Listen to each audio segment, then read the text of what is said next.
हमारे साथ easy now और ईजी नाउ स्वदेश के एडिटर इन चीफ निकुंज तालमिया जुड़ चुके हैं। निकुंज सर, वेरी गुड मॉर्निंग।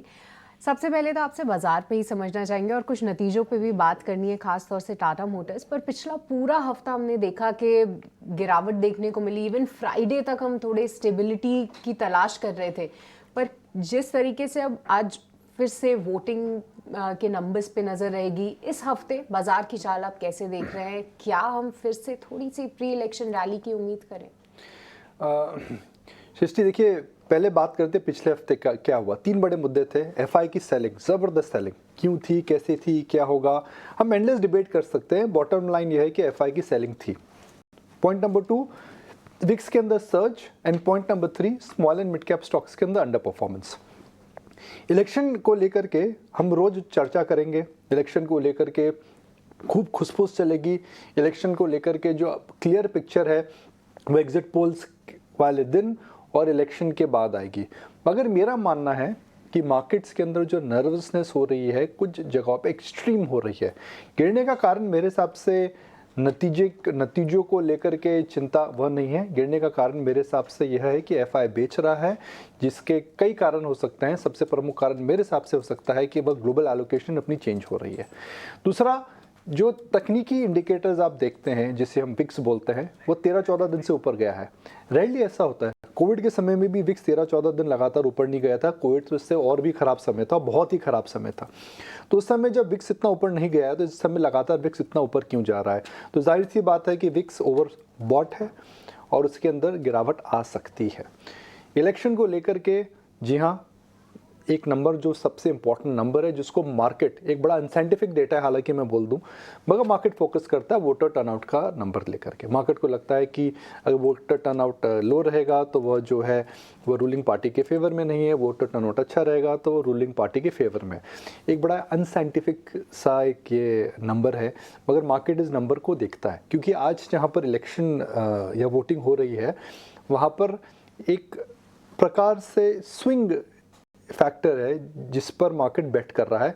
तो आज के पोलिंग नंबर मार्केट के लिए या निफ्टी के लिए कल सुबह थोड़ा सा, हम जिसे कहते हैं वॉलेटिलिटी, उत्साह, गिरावट या उछाल बना सकते हैं। मगर कुल मिलाकर के मुझे लगता है कि मार्केट के अंदर जो आपके टेक्निकल फैक्टर्स हैं वो स्लाइटली ओवर स्ट्रेच्ड हैं। मार्केट के अंदर मंदी ना करें। शॉर्ट जाने में रिस्क रिवॉर्ड रेशियो इतना फेवरेबल नहीं है। या तो शॉर्ट कवरिंग इस हफ्ते मुझे आती दिखती है, या फिर मुझे लगता है मार्केट न्यूट्रल हो सकता है। देखो सर, आप ये बात कर रहे हैं कि मार्केट या तो न्यूट्रल हो सकता है या तो कवरिंग थोड़ी बहुत आ सकती है। यही ऑलमोस्ट डेरिवेटिव्स का डाटा भी कह रहा है कि यहीं पे अगर रुके तो एक कवरिंग अराउंड तो ज़रूर देखेंगे। सर, नंबर्स भी आ रहे हैं, हालांकि नंबर्स को मार्केट इग्नोर कर रहा है पूरी तरह से। वो सिर्फ इलेक्शंस डाटा और एफआईज के नंबर पर झूल रहा है। लेकिन फिर भी टाटा मोटर्स के नंबर आए, एक बार आपका रिएक्शन चाहिए। इसकी कौन कॉल के कुछ पॉइंट्स भी आए हैं, ग्राफिक्स के जरिए सर स्क्रीन पर आ जाएंगे, लेकिन आपका एनालिसिस ज़्यादा ज़रूरी है। टाटा मोटर, एबीबी, जोमैटो, ये 3 मेरे हिसाब से इम्पोर्टेंट है। टाटा मोटर की बात करते, देखिए पिछले साल जो टाटा मोटर ने छक्का लगाया था वो छक्का तो दोबारा लग नहीं सकता है।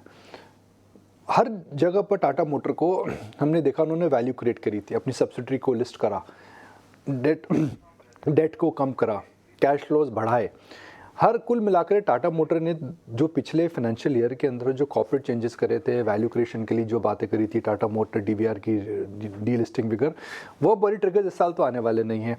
तो जाहिर सी बात है कि टाटा मोटर के अंदर इतना मैसिव आउट परफॉर्मेंस थम सा जाएगा। मुझे लगता है कि नतीजों को लेकर के टाटा मोटर में खास उत्साह नहीं है, मगर क्योंकि टाटा मोटर के अंदर और 2 नए ट्रिगर आ रहे हैं, कुछ और सब्सिडीज इसकी लिस्ट होने वाली हैं और टाटा मोटर का डीमर्जर आने वाला है 12 से 18 महीनों में। तो टाटा मोटर में गिरावट कम रहेगी, मगर नतीजों की वजह से इसके अंदर कोई बहुत बड़ा उछाल आने वाला नहीं है। टाटा मोटर अब सस्ता नहीं है। दूसरा जो कारण टाटा मोटर के लिए थोड़ा एक नेगेटिव हो सकता है इस साल की, जो ईवी के अंदर जो मोमेंटम है ग्लोबली स्लो हो रहा है, और ईवी के अंदर डोमेस्टिक मोमेंटम में हम देख रहे हैं कि काफ़ी कंपटीशन आ रहा है। तो क्या टाटा मोटर जो अपना एक 60-65% मार्केट शेयर ईवी के अंदर डोमिनेट कर रहा है, क्या वो कम होगा? अगर वो कम होगा तो उसका टाटा मोटर के स्टॉक की टर्मिनल वैल्यू पे क्या असर पड़ सकता है? तो कुल मिलाकर के मुझे लगता है that from an massive outperformer Tata motor this year could be only a market performer. फिर दूसरा नंबर है जोमैटो का, और मेरे हिसाब से आज एक सबसे इम्पोर्टेंट ट्रेडर के लिए, इन्वेस्टर के लिए नंबर है। जोमेटो इस शेयर बाज़ार का एक प्रकार से महारथी रहा है। इस कंपनी को मैं काफ़ी क्लोजली ट्रैक करता हूँ, तो डिस्क्लोजर भी है कि मैं काफ़ी क्लोजली इसको ट्रैक करता हूँ। देखिए 1.5 साल पहले जोमेटो को हम कहते हैं ना, सबने राइट ऑफ कर दिया था और 40 रुपये से सीधा स्टॉक गया है 200 रुपये के आसपास। इसके अंदर ब्लिंकिट जो क्विक डिलीवरी है उसके अंदर हम सुन रहे हैं कि टर्न अराउंड्स आ चुका है, फूड डिलीवरी के अंदर प्लेटफॉर्म फीस बढ़ चुकी है, कैश फ्लो अच्छा आने लगा है, ये सब एक मैसिव आउट परफॉर्मर रहा है। तो क्योंकि ये मार्केट के लिए एक इंपॉर्टेंट नंबर रहेगा क्वार्टर ऑन क्वार्टर, इसके अंदर सिर्फ एक चीज़ देखनी है कि कंबाइंड प्रॉफिट आ रहा है या नहीं। ब्लिंकिट के अंदर पिछले क्वार्टर में लॉस था, फूड डिलीवरी में प्रॉफिट था। अब हमें ये देखना है कि क्या फूड डिलीवरी में ग्रोथ है और क्या ब्लिंकिट का लॉस प्रॉफिट हो गया। अगर ये हो गया तो स्टॉक के अंदर नियर टर्म के अंदर अपग्रेड आ सकता है। मगर अगर जोमेटो का फूड डिलीवरी ब्लिंकिट कंबाइन अभी भी प्रॉफिट नहीं आता है तो हो सकता है स्टॉक के अंदर इतने उछाल के बाद थोड़ी सी गिरावट आ जाए। निकुंज सर गुड मॉर्निंग। लगे हाथ ना जरा एबीबी पर भी सर व्यू दे दीजिए। अच्छे नंबर से स्ट्रॉन्ग नतीजे हैं, मुनाफे में 88% की ग्रोथ है और ऑर्डर बुक की बात करें तो जो Q1 में उन्होंने जो ऑर्डर बुक जो दिखाया है वो 5 साल के हाईएस्ट पर है। तो एबीबी आपको कैसा लग रहा है सर यहाँ से? देखिए 2 चीज़ें हैं, अगर आपके पास एबीबी तो आपको बेचना नहीं चाहिए और एबीबी आप लेना चाहते हैं तो आपको मार्केट की डिक्लाइन का वेट करना चाहिए। आप अगर फ्रेश एंट्री किसी भी स्टॉक में करते हैं, वो अगर 15 से 20% पे ग्रो कर रहा हो, कितना भी अच्छा हो, फ्रेश एंट्री की बात मैं कर रहा हूँ, तो आपको उसके अंदर रिटर्न थोड़े कॉम्प्रोमाइज़ हो सकते हैं। सेकेंडली, अगर आपके पास शेयर है तो अभी इसको ना बेचें।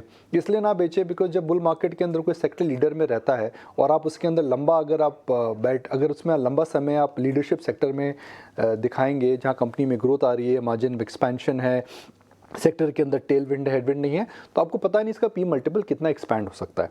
सरल भाषा में अगर मैं आपको बताऊं तो आप जब ट्रेड में बैठते हैं आपको डेस्टिनेशन पता होती है, मगर बुल मार्केट के अंदर आपको स्टार्टिंग पॉइंट पता होता है कि आपने कहां से गाड़ी पकड़ी है और आपको डेस्टिनेशन पता नहीं है। तो एबीबी आई थिंक इस बुल मार्केट का ऐसा स्टॉक है जिसके अंदर आपको डेस्टिनेशन पता नहीं है, स्टॉक कहाँ जा सकता है।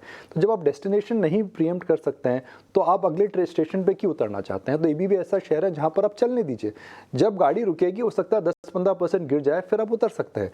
मगर क्या यहां से आने वाले 3 साल के अंदर एबीबी 30 से 40% गेन और दे सकता है? दे भी सकता है।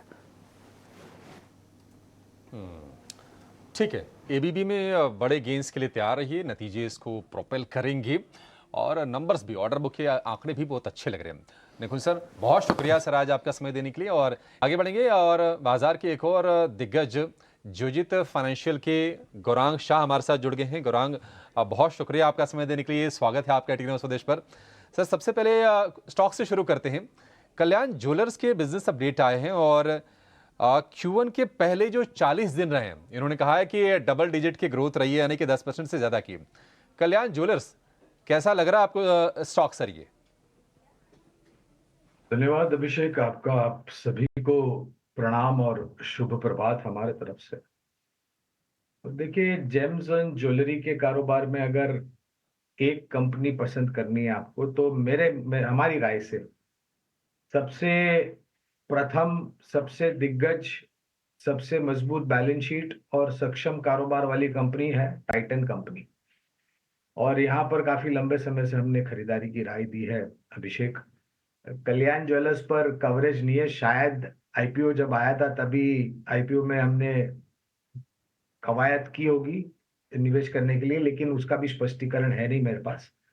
तो और मैं एक चीज हमेशा कहता हूं अभिषेक कि ठीक है, एक सेक्टर चॉइस हो सकती है जेम्स एंड ज्वेलरी, लेकिन अगर आपकी बुद्धिमत्ता और विचारधारा सोने को एज अ बेस या फिर अंडरलाइन सिक्योरिटी को ध्यान में रख करके आप निवेश करते हैं, तो हमने कई बार बुनियादी तर्क के आधार पर जब आप राय देते हैं निवेशकों को निवेश करने के लिए, तो आपका ये दायित्व बनता है कि आप ये भी ज्ञान दे निवेशकों के आप अपना जोखिम जो है वो बांट करके चले अलग अलग एसेट क्लास में। तो अगर आपकी सोच, विचारधारा, बुद्धिमत्ता सोने को अंडरलाइन सिक्योरिटी बना करके है, तो मेरे ख्याल से गोल्ड लोन कंपनीज या फिर जेम्स एंड ज्वेलरीज कंपनी को छोड़ करके आप सीधे सीधे गोल्ड ईटीएफ्स या गोल्ड सॉवरेन बॉन्ड्स में निवेश कीजिए, जिससे आपका डाइवर्सिफिकेशन आ जाएगा और एसेट भी आ जाएगा अंडर सिक्योरिटी।